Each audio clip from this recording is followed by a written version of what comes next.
So I'm sorry that Sunday had no video. My computer, my editing software stopped recognizing MP4 and MOV files.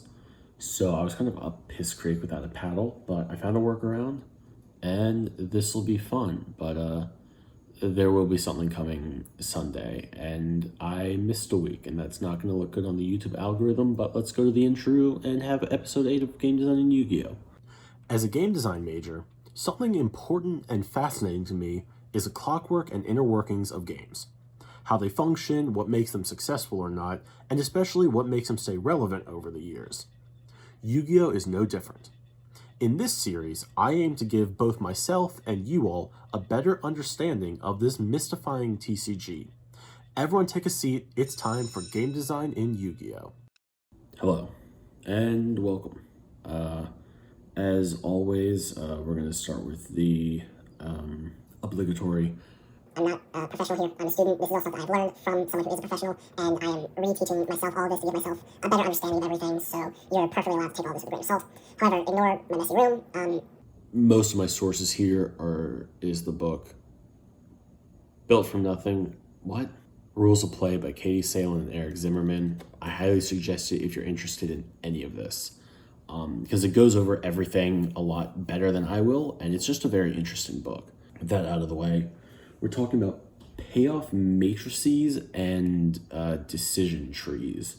So, okay, a payoff matrix has no real definition here, but what it is it is a grid that it essentially just maps out all of your outcomes. And it has, decisions, and then it kind of grid out here the outcomes. The best example I can think of is the Pokemon nature chart, which I'm going to throw up over here somewhere. And what it is it'll give you the nature in the middle, and then it has the stat it raises and the stat it lowers. And while that's not necessarily a decision tree, that gives the best visual representation of what a decision tree is. That's a Pokemon nature chart, and then if I can find the prisoner's dilemma here it is. But what the prisoner's dilemma is there are two prisoners who are arrested, and they're brought into separate rooms. And they are both told individually, the other person has ratted on you, and if you tell us the truth, then you will both get a lessened sentence. Something along those lines. But essentially, the prisoners are both individually left with the decision of, do I rat on my friend, or do I say nothing and take a prison sentence? And so prisoner 1 will be up here, and prisoner 2 will be over here. So let's say they both don't say anything. They both get a sentence, right? They both get 5 years, let's say that. But let's say prisoner 2 doesn't say anything, but prisoner 1 does say something. Because prisoner 1 came clean, he will have a 10-year sentence, and prisoner 2 will go free. They both don't say anything, they both go free.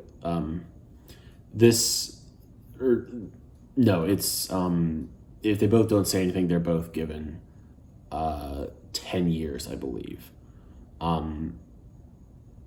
It's something like that, and when the visual is here, it might make a bit more sense, but essentially it comes down to each prisoner is given the same exact decision, but they have to make it separately without telling one another.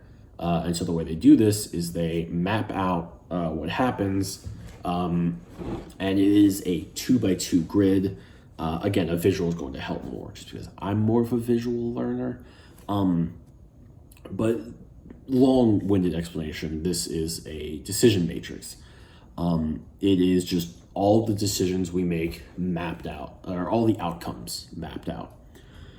So let's say, for example, your opponent has an unbreakable board, right? So let's say your opponent is here, and both options they have are unbreakable board, right?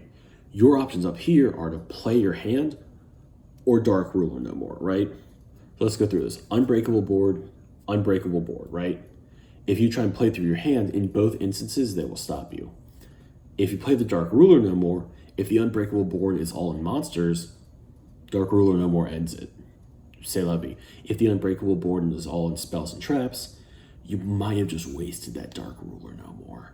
But really, this is just it all kind of ties in together. Like it's like whereas previously we've talked about how we make decisions and judgments in games, like when we sit down with our opponent. Like if I was dueling Invoked 101 and he brought his Speedroid deck. Like previously we've talked about how I would sit down and analyze the Speedroid deck and him as a player and try and go forward with how I continue and play against him, and then inevitably lose because he's just better than me.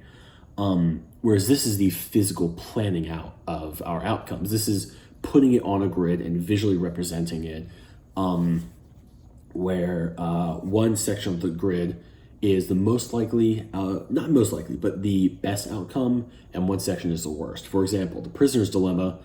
In theory, the best thing these prisoners can do is both come clean and they both serve that 5-year sentence because, well, here's the thing. If one comes clean, what it boils down to, the prisoner dilemma, right? I don't know why I'm stuck on this, but what it boils down to is the both prisoners need to either come clean or not say anything, right? And so if they don't say anything but the other person comes clean, then guess what? The other person gets 10 years and they don't. But if they don't come clean and the other person doesn't come clean, they both get that 10-year in prison. So the best option for both of them is to both say, I was part of this, I don't know. They both helped steal the 10,000 Dragons secret rare, and that's why they're getting years in prison. This is Yu-Gi-Oh! Jail, not real jail. So the best decision for both of these people is for both of them to say, all right, you caught me. I have one half of this 10,000 dragon. He has the other half of the 10,000 dragon, which makes the card useless or worthless. So it doesn't make sense, but for them to steal it, they would each have to have a piece. And if you're going to help someone steal a $1,500 card, you're going to get a share of it no matter what. I digress. The best possible outcome for them is to both come clean and they both get that 5-year sentence and then they move on with their lives.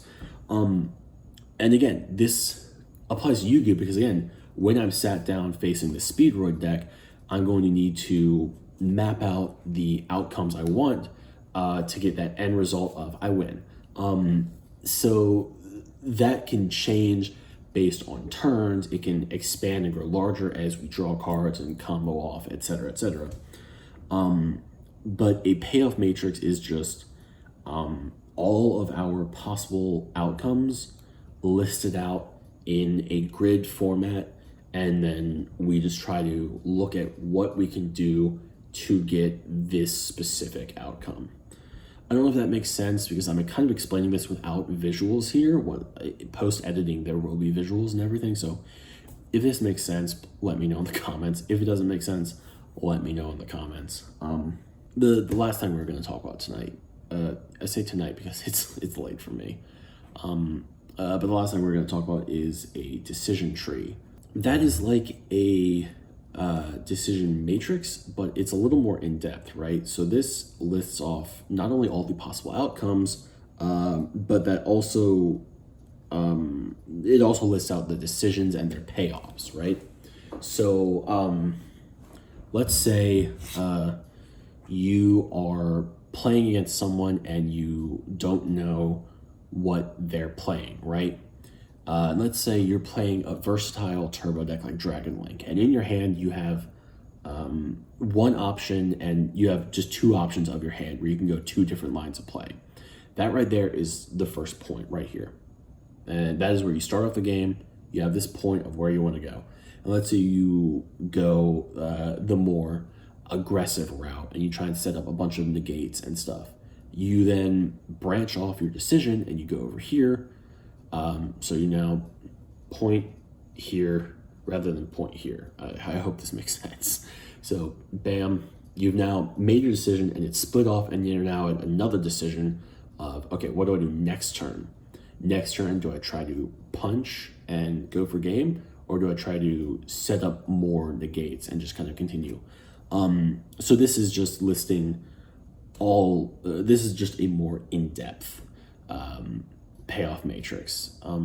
Again, I'm doing all this without a visual, so I'm not able to like visualize it myself, which is causing all the confused looks on my face. But with some visuals here, I hope that it makes sense to you all. Again, if it does, that's great. Please let me know. If it doesn't, please let me know. I'll try to make a follow-up video to better explain everything. And then this ties into something we've also already talked about, being a zero-sum game, which we talked about with game theory. And in zero-sum games,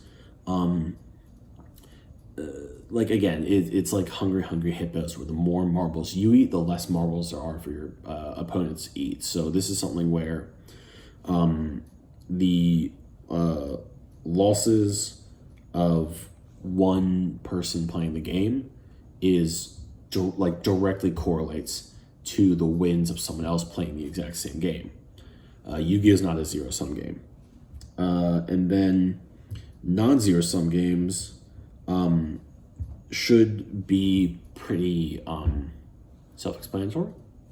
This Yu-Gi-Oh is a non-zero-sum game. The losses of one player are not directly correlated to another player. When you play Solemn Judgment on someone's key combo piece, you lose 4,000 life points, but you stop their combo.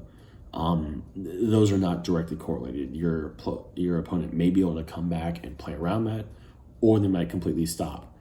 They might be able to completely stop, but that 4,000 life point deficit may put you back too far for next turn when they set up their combo, etc. and so forth. I think that's everything I was planning on covering tonight.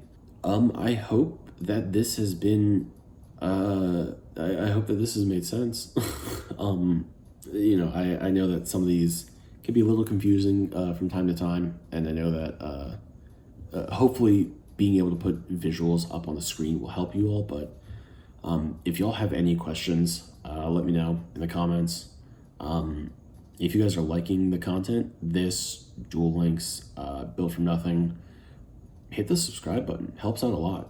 You know, once you get to 100, there's gonna be a lot of fun stuff that comes of that, and I actually have two or three special things planned. So we'll sprinkle some magic dust here and intrigue everyone. So hopefully we can get to 100 before 2021.